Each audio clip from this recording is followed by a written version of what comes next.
Hello guys, हम पढ़ने वाले हैं हाई स्कूल और इंटर का मोस्ट आईएमपी बायोलॉजी का क्वेश्चन जो हर साल मालूम किया जाता है। ओके, चलिए वीडियो को स्टार्ट करते हैं। देखिए क्वेश्चन क्या है। क्वेश्चन है कि मेंडल के आनुवांशिकता के नियमों की विवेचना कीजिए।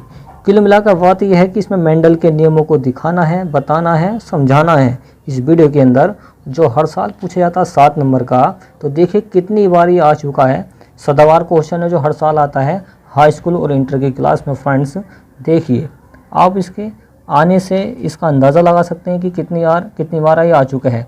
ये जो या में दिखाता है, इस या का मतलब है कि ये घुमा फिरा है, किसी न किसी कोड, दूसरे पेपर कोड में ये आ जाता है घुमा फिरा का ये क्वेश्चन। तो देखिए आप इस तरीके से पढ़ सकते हैं। कुल मिलाकर आप इस क्वेश्चन का यह ध्यान रखें कि मेंडल के नियमों को हमें समझाना है। ओके, मतलब ये 30-35 बार तो आ चुका होगा क्वेश्चन लगभग ये हाई स्कूल और इंटर में। बहुत ही आईएमपी क्वेश्चन है फ्रेंड्स। चलिए इस क्वेश्चन देखिए फ्रेंड्स, मेंडल ने कौन कौन से नियम दिए थे इसको जाने। अब हम पहले बता चुके हैं कि क्वेश्चन कैसे बोर्ड एग्जाम में मालूम करता है। तो देखिए मेंडल के वंशागति के नियम क्या थे। मेंडल ने अपने एक संकरण और द्विसंकरण के बाद जो निष्कर्ष निकाले उन्हें मेंडल के आनुवांशिकता का नियम कहते हैं। क्या कहते हैं? मेंडल का आनुवांशिकता का नियम कहते हैं एक संकरण और द्विसंकरण के बाद। तो देखिए इन्होंने 3 नियम दिए थे ऐसी कंडीशन में। एक था प्रभाविता का नियम, दूसरा था पृथक्करण का नियम, तीसरा था स्वतंत्र अपव्यवहन का नियम। और देखिए आनुवांशिकता के जो जनक कहलाते हैं वो मेंडल ही हैं। कौन है? मेंडल ही हैं। आनुवांशिकता के जनक कौन है? मेंडल ही हैं। तो पहला हम इसका नियम पढ़ने वाले हैं, प्रभाविता का नियम। फ्रेंड्स चलिए देखते हैं। देखिए फ्रेंड्स, प्रभाविता का नियम समझिए। देखिए, जब विपरीत लक्षणों वाले पौधों के बीच, किन पौधों के बीच? विपरीत लक्षण वाले, मतलब विपरीत लक्षण होंगे, उल्टे होंगे, अपोजिट होंगे।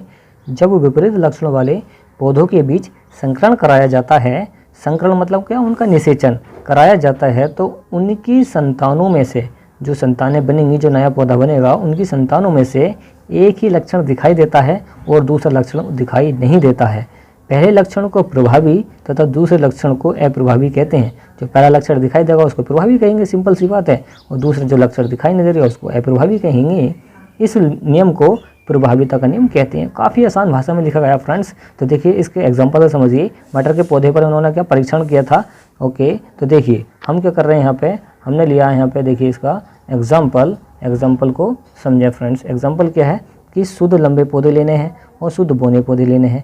शुद्ध लंबे पौधे को प्रभावी मतलब कैपिटल टी से दर्शाया गया है, और शुद्ध बोने पौधे मतलब अप्रभावी को स्मॉल टी से दिखाया गया है। तो जैसे इनका संकरण कराया जाता है, मतलब इन पौधों को इनसे मिलाया जाता है, संकरण कराया जाता है, तो सभी लंबे पौधे बनते हैं।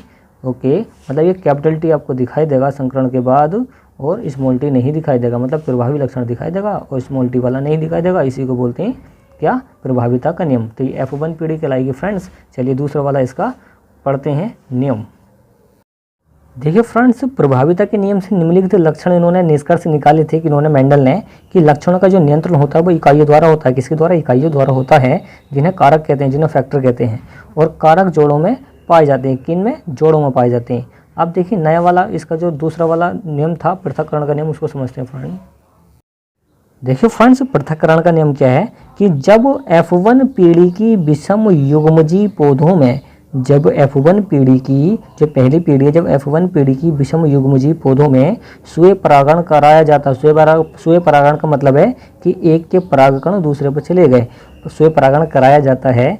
तो दूसरी पीढ़ी F2, जो दूसरी पीढ़ी बनेगी, दूसरा जो पौधा बनेगा F2 की संतानों में परस्पर विपरीत लक्षणों का एक निश्चित अनुपात में पृथक्करण हो जाता है। पृथक्करण का मतलब होता है अलग हो जाना, तो निश्चित अनुपात में ये अलग हो जाता है। इसे क्या कहते हैं? मेंडल के पृथक्करण का नियम कहते हैं। बट इसमें ये ध्यान पर रखना, निश्चित अनुपात में अलग अलग हो जाएंगे। कौन? इनका परागकण कराने पर, मतलब क्या इनका निषेचन कराने पर ये अलग अलग हो जाएंगे निश्चित अनुपात में। इसी को बोलते हैं पृथक्करण। तो देखिए समझिए, capital T small T cross कराएंगे। इनका क्या कराया? क्रॉस, मतलब क्या? स्वयं परागण करा दिया, इसका क्रॉस करा दिया, इसे कैपिटल टी स्मॉल टी से। तो देखिए कैपिटल टी से कैपिटल टी का कराएंगे तो capital T into capital T. अब कैपिटल टी से स्मॉल टी की कराएंगे तो कैपिटल टी स्मॉल टी। अब स्मॉल टी से कैपिटल टी की कराएंगे तो small T into capital T. तो ये गुणा हो रही है एक तरीके से। स्मॉल टी से स्मॉल टी की कराएंगे तो स्मॉल टी। तो 4 निश्चित अनुपात बन गए इस तरीके से। तो जीन प्रारूप अनुपात होता है 1:2:1। ओके, और लक्षण प्रारूप अनुपात होता है 3:1। ये था इसका पृथक्करण का नियम एक निश्चित अनुपात में ये अलग हो जाते हैं फ्रेंड्स। यह बिल्कुल आसान तरीके से है, आप इजीली इसको याद कर सकते हैं। चलिए नेक्स्ट वाला पढ़ते हैं जो तीसरा नियम था। देखिए फ्रेंड्स, तीसरा वाला समझिए, स्वतंत्र अभिव्यूहन का नियम। स्वतंत्र का मतलब होता है आज़ाद, अभिव्यूहन का नियम देखिए, ये भी इन्होंने मेंडल ने निष्कर्ष निकाला था ये तीसरे नियम के रूप में। जब दो लक्षणों को एक साथ लेकर संकरण कराया जाता है तो दोनों लक्षणों के जीन युग्मकों में अलग अलग हो जाते हैं। जो जीन है वो अलग अलग युग्मकों में अलग अलग हो जाते हैं और स्वतंत्र रूप से और आज़ादी से स्वतंत्र रूप से अपना लक्षण प्रदर्शित करते हैं। अपना जो लक्षण है वो प्रदर्शित करेंगे स्वतंत्र रूप से। एक लक्षण का जीन दूसरे लक्षण के जीन को प्रभावित नहीं करता है।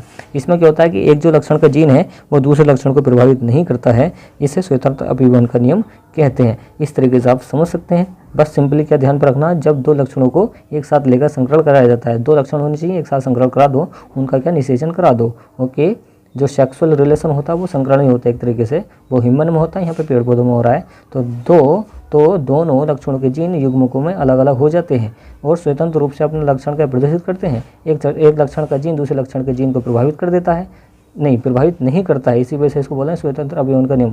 प्रभावित नहीं करता है, इसे स्वतंत्र अभिव्यूहन का नियम कहते हैं। तो इसके एग्जाम्पल के रूप में इसको समझिए फ्रेंड। देखिए फ्रेंड समझिए इसको, इसके एग्जाम्पल से कि गोल पीला इसको बोलेंगे प्रभावी, झुर्रीदार हरा इसको बोलेंगे अप्रभावी। देखिए गोल को बोलते हैं राउंड और पीले को बोलते हैं येलो। तो गोल पीला बन गया RR और YY। झुर्रीदार हरा इसको दिखा रहे हैं स्मॉल से, स्मॉल r और स्मॉल y। ओके, ये अप्रभावी हैं। जो छोटे वाले होते हैं वो अप्रभावी होते हैं, जो बड़े वाले होते हैं वो प्रभावी होते हैं। ओके, तो ये युग्मक हैं। जब दो चीज़ें आपस में मिल जाती हैं तो वो युग्मक कहलाता है। दो पदार्थ मिल जाते हैं, दो कुछ भी मिल जाते हैं तो ये युग्मक कहलाएगा। तो देखिए अब इनका क्रॉस करा दिया है तो यहाँ से आया क्या कैपिटल R और यहाँ से आ गया स्मॉल r। तो capital R into small r, यहाँ से आ गया कैपिटल Y, यहाँ से आ गया स्मॉल y। तो capital R small r, capital Y small y। तो ये बन गए गोल पीला। इसके लक्षण प्रारूप अनुपात हैं 9:3:3:1 में। ओके, चलिए इसके समझते हैं हम लक्षण फ्रेंड, और ये क्वेश्चन यहीं पे फिनिश होता है। देखिए फ्रेंड्स, इनके जो लक्षण है, लक्षण देखिए, गोल तथा पीला कोई भी पौधा बनेगा, गोल तथा पीला बनेगा। ओके, झुर्रीदार तथा पीला भी बन सकता है, गोल तथा हरा भी बन सकता है, झुर्रीदार तथा हरा भी बन सकता है। तो एक बार समझें, गोल तथा पीला बन सकता है, झुर्रीदार तथा पीला बन सकता है। लक्षण दिखाई दे रहे हैं कि कैसे भी लक्षण हो सकता है ऐसे पौधों का, गोल तथा हरा और झुर्रीदार तथा हरा, ऐसी कंडीशन में बन सकते हैं फ्रेंड्स। उम्मीद आपको वीडियो पसंद आई। वीडियो को लाइक एंड शेयर कीजिए, चैनल को सब्सक्राइब कीजिए। Thanks for watching guys.